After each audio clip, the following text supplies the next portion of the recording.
मेरे प्यारे मित्रों, जय हिंद। एकेडमी फॉर एजुकेशन में आपका स्वागत है। हम लगातार आज का दिन इतिहास में क्यों खास है इसके बारे में बातें करते आ रहे हैं। इसके अलावा हम बात करते हैं कि आज ही के दिन कौन ऐसी घटना घटी थी, इसके बारे में बात करते हैं और कुछ साइंस विज्ञान के जनरल साइंस के फैक्ट के बारे में बात करते हैं जो सबसे इम्पोर्टेंट होता है। आने वाले समय में हम इन्वायरमेंट फैक्ट के बारे में करेंगे, पॉलिटी फैक्ट के बारे में बात करें, जितने भी सब्जेक्ट होते हैं उसके फैक्ट के बारे में बातें करते आएंगे। तो आपको क्या करना है कि इस वीडियो को ध्यान से देखना है, बस आपको सुनना है और आपको अधिक से अधिक क्वेश्चन क्या होंगे मिलेंगे एग्जाम में। हम बस ओरिएंटेड क्वेश्चन बताते हैं जो कहीं ना कहीं किसी न किसी रूप में आते रहते हैं। तो आपका जीके से लेकर जीएस और करंट अफेयर्स की क्लासेस, यहाँ तक कि मैथ्स के अलावा रीजनिंग की क्लासेस क्या होंगे, स्टार्ट होंगे। तो चलिए बात कर लेते हैं कि 9 फरवरी का दिन इतिहास में क्यों खास है। 9 फरवरी डे इन हिस्ट्री के बारे में बात करेंगे। दूसरा टॉपिक जो होगा बीटी बैगन या बीटी कपास के बारे में बात करेंगे कि इसके से क्या लाभ हैं, क्या हानियां हैं, क्यों सरकार इसको बीटी बैगन या बीटी कपास बैगन को बंद कर दी है। इसके साथ हम बात करेंगे साइंस फैक्ट के बारे में। आज जनरल करंट अफेयर्स का हम इम्पॉर्टेंट पॉइंट नहीं बताएंगे, कल बताएंगे। तो आज पहले बात कर लेते हैं 9 फरवरी का दिन इतिहास में क्यों खास है। देखिए, आज ही के दिन 2010 में नए प्रतिबंधों की अनदेखी करते हुए ईरान ने यूरेनियम का 20% के स्तर तक संवर्धन शुरू करने की घोषणा कर दी। आज ही के दिन 2010 में ही भारत सरकार ने बीटी बैगन की व्यावसायिक खेती पर अनिश्चित काल के लिए रोक लगा दिया। आज ही के दिन 1971 में अपोलो 14 मिशन चांद से पृथ्वी पर लौटा। 1922 में आज ही के दिन भारत के प्रसिद्ध होटल उद्योगपति तथा होटल लीला समूह के संस्थापक सीपी कृष्णन नायर का जन्म हुआ। 1931 में आज ही के दिन भारत में पहली बार किसी व्यक्ति के सम्मान में चित्र समेत डाक टिकट जारी किया गया। 1951 में आज ही के दिन स्वतंत्र भारत में पहली जनगणना करने के लिए सूची बनाने का कार्य शुरू किया गया। 1975 में आज ही के दिन रूसी अंतरिक्षयान सोयूज 17 अंतरिक्ष से 29 दिन बाद धरती पर लौटा। आज ही के दिन 2008 में विख्यात सामाजिक कार्यकर्ता मुख्यतः कुष्ठ रोगियों की सेवा करने वाले बाबा आमटे का निधन हुआ। हमने बाबा आमटे के बारे में भी क्या किए, जीवन के बारे में बताए थे, इनके उपलब्धियों के बारे में बताए थे, इन्होंने कौन कौन सी संस्था का निर्माण किए थे, इसके बारे में बात किए थे। 2016 में नेपाल के 37वें प्रधानमंत्री सुशील कोइराला का आज ही के दिन क्या हुआ था, निधन हुआ था। तो दोस्तों, आने वाले समय में हम अपोलो 14 के बारे में बात करेंगे। तो आज हम बात करते हैं बीटी बैगन की व्यावसायिक खेती पर अनिश्चित काल के लिए जो रोक लगा दी गया है, 9 फरवरी के दिन ही लगाया गया।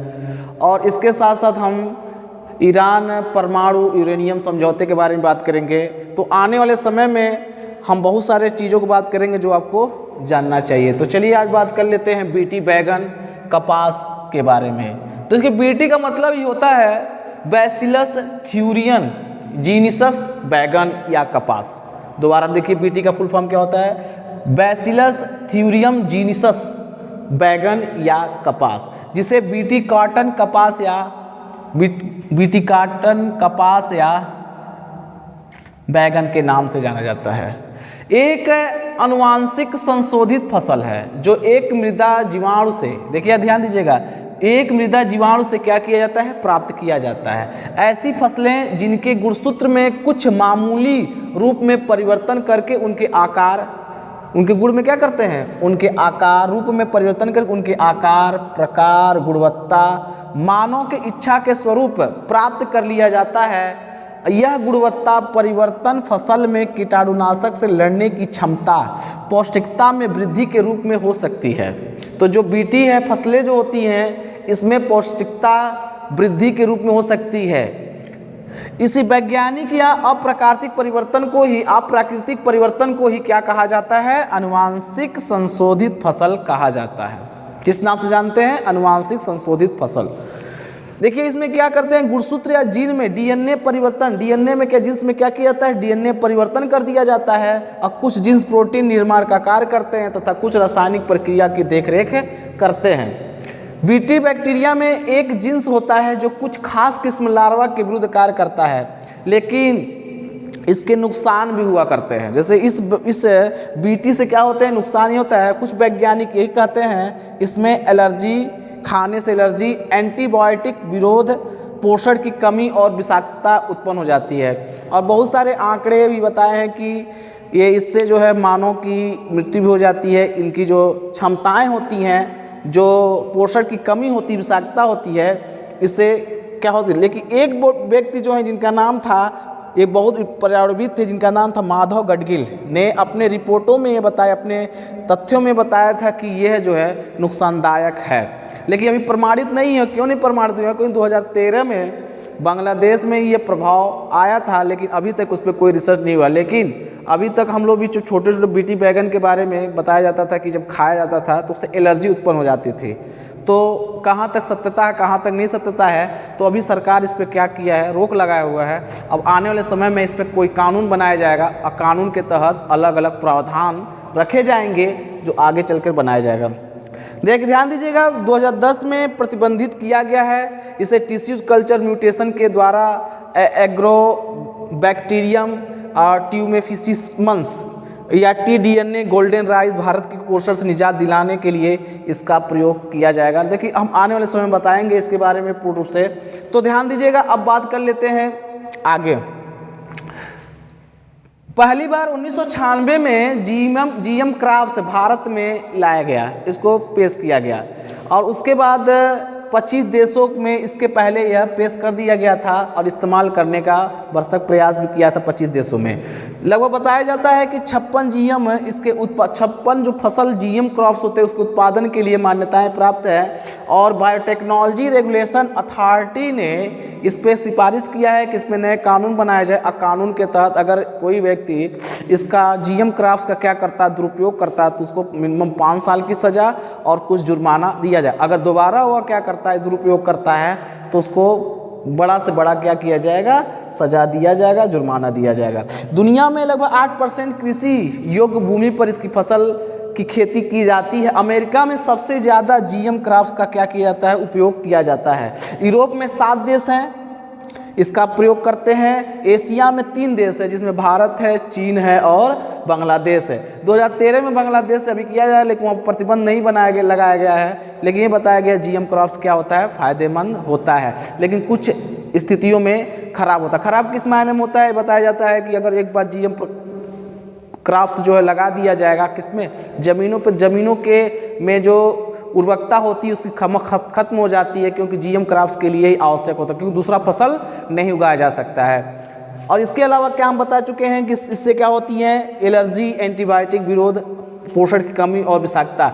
लेकिन एक बात और, इसका फ़ायदा वैज्ञानिक ये बताते हैं, बड़े लोग ये बताते हैं कि इसका फ़ायदा क्या होता है, कि फ़ायदा होने का सबसे बड़ा कारण है कि ध्यान दीजिएगा, इसका फ़ायदा क्या होता है कि जो सबसे बड़ा कारण होता है वो व्यवस्था के आधार पर होता है।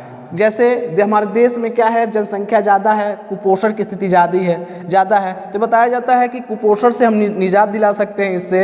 और दूसरा बात क्या कर सकते हैं कि अधिक से अधिक जो किसान होते हैं उनको फ़ायदा होगा। लेकिन नुकसान एक और होता है, नुकसान बता दें इसकी नुकसान कैसे होता है। नुकसान में सबसे बड़ी क्या है, किसी एक बार क्रॉप्स को लगा दिया जाता है तो दूसरा मॉडिफाइड करके दूसरा क्रॉप्स बनाया जाता है, क्योंकि उसका बीज को संग्रहित नहीं किया जा सकता है। क्योंकि इसका बीज, जैसे हमारे देसी जो बीज होते हैं रख लिया जाता है गांव में, तो घर में रख लिया जाता है, अगले साल उसी को बो दिया जाता है। लेकिन GM क्रॉप्स में एक बीज को जब फसल पक जाती है, उत्पादित हो जाती है, तो बीज को रखा नहीं जा सकता है, वो क्या खराब हो जाती है। दूसरी बात है कि जो भूमि की उर्वरकता एक बार लगा देने से GM क्रॉप, उसकी उर्वरकता क्या हो जाती है, वही फसल बोया जा सकता है, खत्म हो जाती है, वही फसल बोया जाता है, दूसरा फसल नहीं बोया जा सकता। इससे नुकसान होता है। इसमें आंकड़े बताए गए, महाराष्ट्र से लेकर के बिहार से लेकर उत्तर प्रदेश में बहुत सारे आंकड़े आए हैं। तो हम कभी मिलेंगे तो आंकड़ों के बारे में बात करेंगे। चलिए अब बात कर लेते हैं, एशिया में भारत, चीन और बांग्लादेश 3 ऐसे देश हैं जो इसको प्रयोग करते हैं, और अफ्रीका में 3 देश हैं जो मान्यता प्राप्त की गई है।